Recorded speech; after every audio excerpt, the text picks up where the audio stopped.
na mga anak mo, dahil ikaw ang Pangulo, kami ang mga anak mo. Makatulog naman lang kami ng mahimbing. Kung sino talaga ang nagsisinungaling? Si President Duterte ba? O ikaw ang nagsisinungaling?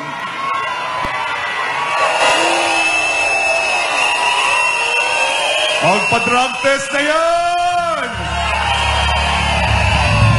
Wag ka!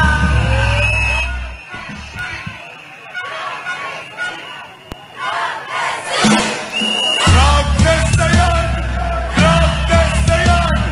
Drug test na yan! Drug test na yan! Yan lang po ang pakiusap ng bayan sa'yo, President Bongbong Marcos.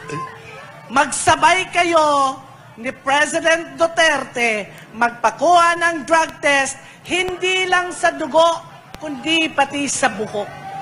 Yes! Para, kung totoong hindi ka talaga drug addict o dili ka na bangag, ay at least kampante kami na mamamayan at pwede mo kaming balikan. Ako I will accept. Kung ma-prove na hindi ka talaga bangag, hindi ka drug addict, ipakulong mo ako. Filean mo ako ng libel. Walang problema. Malayo yan sa tiyan. Okay? Malayo yan sa tiyan.